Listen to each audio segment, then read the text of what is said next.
Jadi di gereja kita setiap bulan itu ada tema bulanan. Di bulan April, pastor kita bikin tema itu plug-in. Nah, plug-in itu apa sih? Plug-in itu sederhananya itu terhubung, ya. Dan kalau Bapak Ibu kemarin datang ke gereja kita ibadah raya di Kamus Space, maka sepanjang bulan itu kita ngomongnya tentang bagaimana kita terhubung dengan Tuhan, ya. Jadi mungkin pada malam hari ini yang beribadah di Sunday Service di hari Minggu, ya mungkin agak bosan, aduh sebulan penuh kita ngomong plug-in gitu ya. Tapi buat Bapak Ibu dan belum, sepertinya belum terlambat untuk kita ngomongin tentang plug-in, tentang terhubung dengan Tuhan. Bapak dan Ibu, agama-agama di dunia itu biasanya membuat jarak yang sangat jauh antara manusia dengan Tuhan, ya.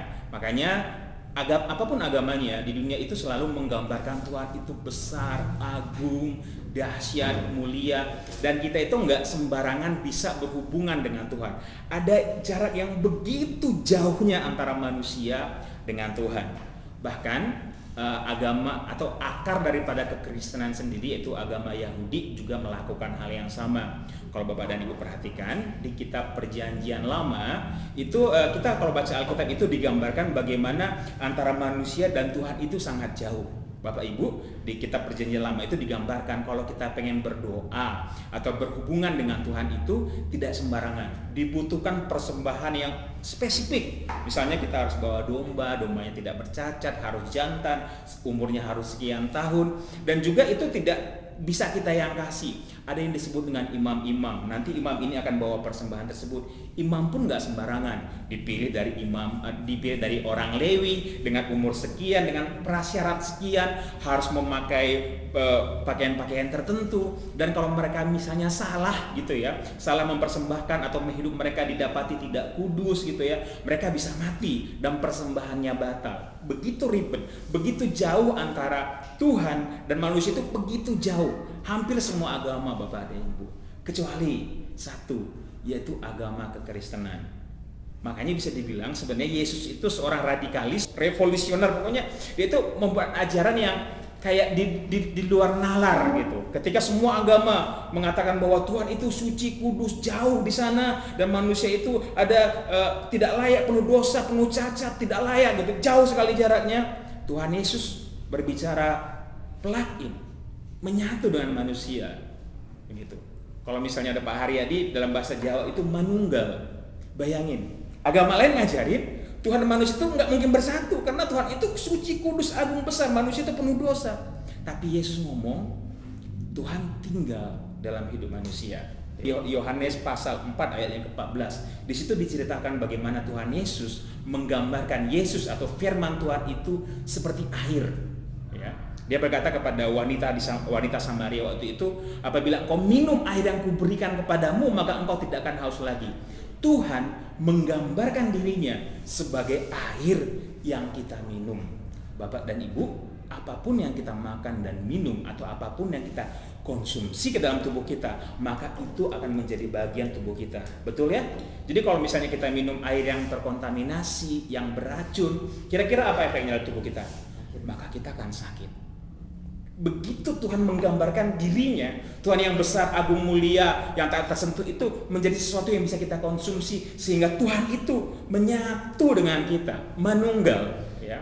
Kemarin Pastor Effendi memberikan gambaran lebih bagus. Kalau Pastor Kevin kan bikin tema plug-in. Ya, Pastor Effendi kemarin bilang kita itu nggak cuma tersambung dengan Tuhan, tapi kita login. Ya. Tapi sebelum login kita terinstal, jadi Tuhan itu diinstal dalam hidup kita. Jadi Tuhan yang besar agung itu ada dalam hidup kita. Itulah sebabnya Bapak dan Ibu, kalau misalnya kita perhatikan agama-agama di luar kekristenan, mereka itu punya kota suci. Betul ya? Jadi kalau misalnya agama tertentu nih, supaya agama kamu semakin dalam, kamu makin diakui, ibadah kamu sempurna, kamu harus pergi ke sebuah kota tertentu, ya, atau ke sebuah bukit tertentu, atau sebuah sungai tertentu. Cuma kekristenan yang memang ada kota suci orang Kristen itu Yerusalem. Tetapi agama kekristenan, apapun denominasi agamanya, tidak pernah mengatakan kepada jemaat, Bapak dan Ibu, seberapa rajin pun Bapak Ibu ibadah, kalau belum ke kota A, ibadahmu belum sempurna. Enggak ada Bapak dan Ibu. Kenapa? Karena kekristenan itu tidak berbicara tentang jarak, tapi kekristenan berbicara bagaimana Tuhan yang besar itu tinggal dalam kita. Jadi dalam setiap hidup kita Bapak dan Ibu, itu ada Tuhan. Kata kasarnya seperti itu. Karena Tuhan menyatu dengan kita. Kan digambarkan Tuhan itu seperti air kehidupan. So, ketika kita menerima kekristenan, kita bilang, ya Yesus adalah Tuhan. Maka pada saat itu kita menyadari, Tuhan Yesus mengatakan bahwa kita bersatu dengan Tuhan. Itulah sebabnya kekristenan itu nggak punya kota suci. Kalaupun kita ke Yerusalem, itu semata-mata sebagai taumasia Bapak dan Ibu. Ya, kita bisa melihat bahwa Yesus kita itu benar-benar real, nyata. Dia bukan mitos. Dia pernah hidup 2000 tahun lalu sebuah kota yang bernama Yerusalem. Ada kotanya, ada kejadian seperti ini. Cuma sekedar itu. Tapi kualitas kekristenan kita tidak ditentukan. Kamu sudah ke Yerusalem apa belum? Enggak Bapak dan Ibu. Nah, selain daripada itu, bukti nyata bahwa Tuhan Yesus menyatakan bahwa tidak ada jarak. Tuhan Yesus ingin bersatu dengan kita. Selain tadi di Yohanes 4 ayat 14, ada di Yohanes 6 ayat 53 sampai 56. Izinkan saya baca kepada Bapak Ibu dengan cepat. Ya, saya tahu ini mungkin sedikit berat dan agak sedikit mungkin sedikit boring, tapi nggak apa-apa karena saya merasa Tuhan ingin ini menjadi perenungan kita pada hari ini. Ya, pada Yohanes 6 ayat 53 sampai dengan 56, Tuhan Yesus suatu hari berkhotbah kepada orang di Kapernaum, sebuah kota Kapernaum. Tuhan Yesus ngomong gini, maka kata Yesus kepada mereka, aku berkata kepadamu sesungguhnya, jikalau kamu tidak makan daging anak manusia dan minum darahnya, kamu tidak akan mempunyai hidup dalam dirimu. Barang siapa makan dagingku dan minum darahku, ia akan mempunyai hidup yang kekal dan aku akan membangkitkan dia pada akhir zaman. Sebab dagingku adalah benar-benar makanan dan darahku adalah benar-benar minuman. Barang siapa makan dagingku dan minum darahku, ia tinggal di dalam aku dan aku di dalam dia. Sama seperti Bapa yang hidup mengutus aku dan aku hidup oleh Bapa. Demikian juga barang siapa yang makan aku akan hidup oleh aku. Bapak dan Ibu, ini adalah salah satu ayat yang kemudian Tuhan kutip berapa tahun kemudian ketika dia akan disalibkan, atau yang kita kenal sebagai peristiwa The Last Supper. Di sini digambarkan Tuhan Yesus itu menggambarkan, makanya Tuhan Yesus itu ajarannya itu benar-benar di luar nalar gitu ya. Dia menggambarkan tubuhnya, makanan, roti. Nah, dan itu digenapi ketika Tuhan Yesus mengorbankan dirinya di kayu salib, ketika dagingnya tercabik-cabik, terpecah-pecah, dan darahnya itu digambarkan sebagai minuman. Nah, Bapak dan Ibu, saya sebagian dari kita mungkin di tempat ini sudah menerima yang disebut dengan perjamuan kudus, betul ya? Dan perjamuan kudus, Bapak dan Ibu, ketika saya perjamuan kudus, Bapak dan Ibu, saya suka lalai. Saya pikir perjamuan kudus itu ya udahlah, itu bagian seremoni ibadah kita, ya. Kenapa perjamuan kudus? Ya karena orang Kristen harus perjamuan kudus gitu. Pun kalau misalnya perjamuan kudus itu berkesan apabila misalnya ditayangkan foto film di mana Tuhan Yesus dicambukin dan kita merasa sedih gitu ya. Sebatas itu. Saya mikir hanya sebatas seremoni.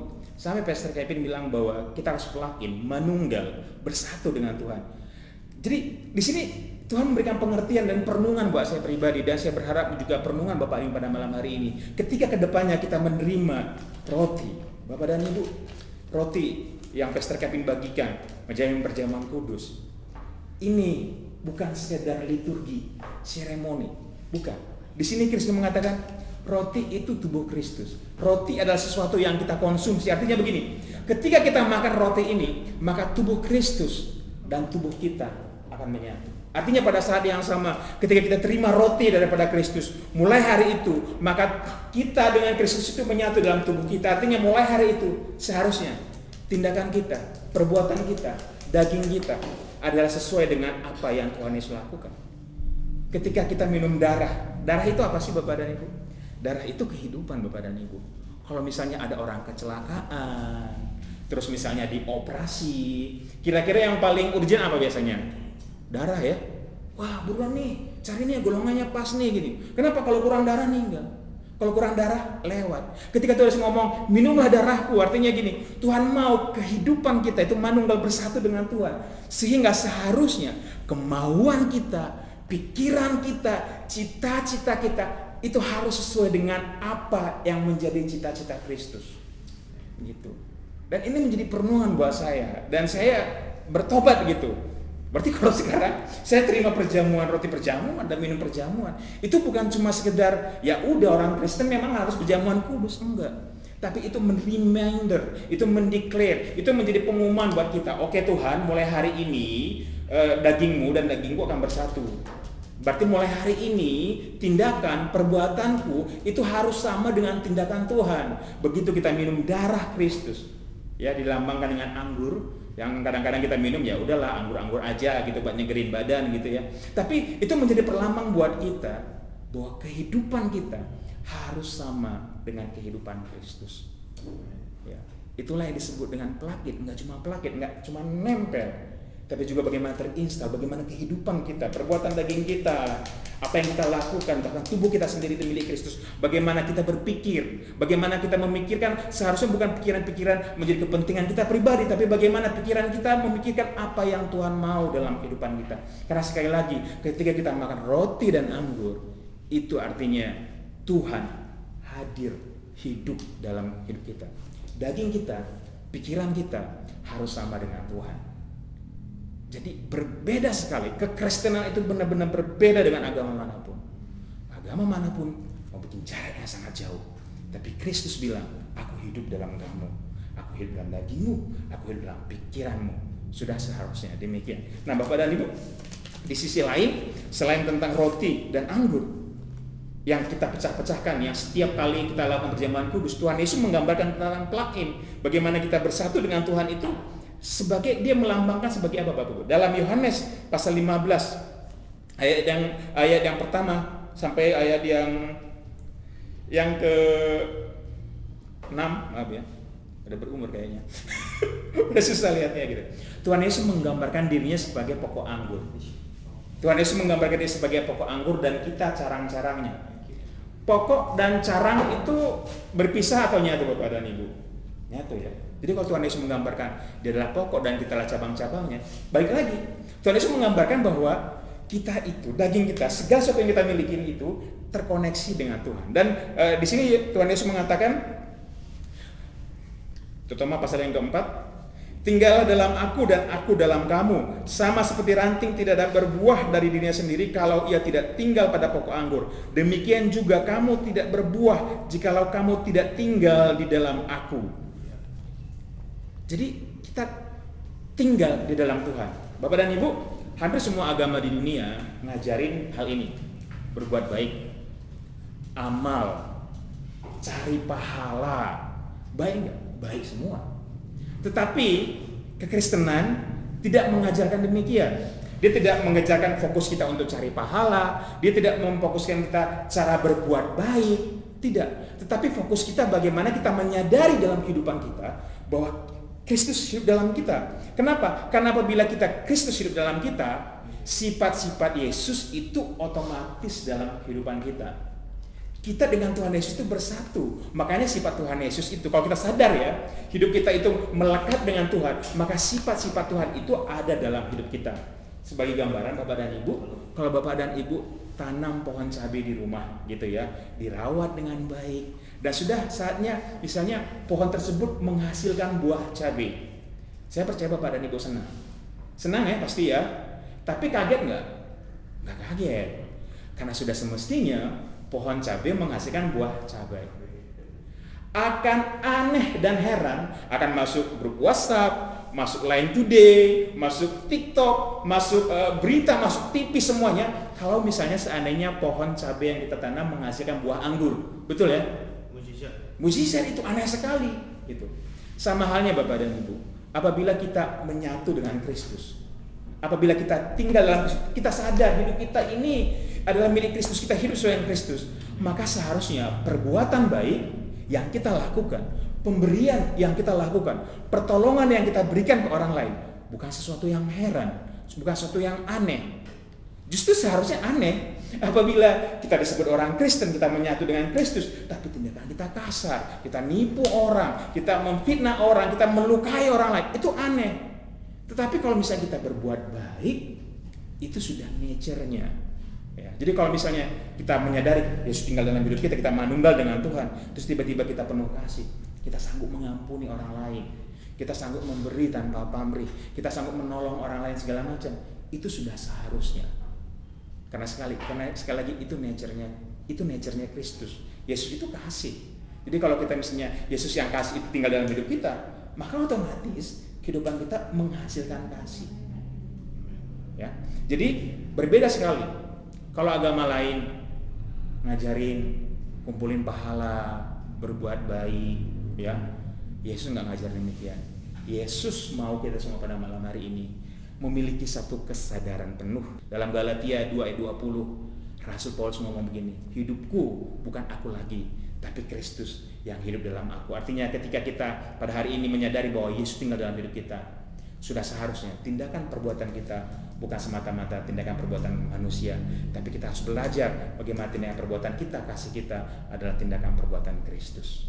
Jadi pada malam hari ini yang menjadi poin utama, bagaimana kita membangun satu buah kesadaran bahwa Tuhan itu tinggal dalam hidup kita. Daging kita, pikiran kita, perbuatan kita, pikiran kita adalah milik Kristus. Tidak cuma sekedar plug in, connect dengan Tuhan, tapi juga terinstall. Tapi enggak cuma terinstall. Pastor Effendi bilang login. Sehingga login itu apa? Login itu bagaimana akhirnya Tuhan menguasai kehidupan kita sepenuhnya. Ya. Jadi saya tidak berpanjang-panjang. Saya berharap ini tidak terlalu ribet, karena ini menjadi perenungan saya dan saya berharap juga ini menjadi perenungan kita. Tuhan tidak jauh. Tuhan itu kita tidak harus cari Pastor Kevin atau segala macam. Pastor Kevin adalah gembala kita. Iya, kita butuh bimbingan beliau, tapi sejatinya Tuhan itu tinggal dalam kehidupan kita. So, bagaimana caranya supaya mengaktifkan atau membangun kesadaran supaya Tuhan itu hadir dalam kehidupan kita? Dalam 1 Timotius 4 ayat 1 sampai dengan 16, Rasul Paulus mengajarkan kepada anak didiknya yang bernama Timotius, kita harus melatih diri kita beribadah. Dan apa yang Bapak Ibu lakukan pada malam hari ini ketika datang komsel adalah salah satu bagian daripada melatih diri kita beribadah, melatih diri kita bahwa tanpa Tuhan, tanpa Kristus kita tidak bisa berbuat apa-apa. Terima kasih buat kesempatannya. Saya kembalikan Pastor Kevin.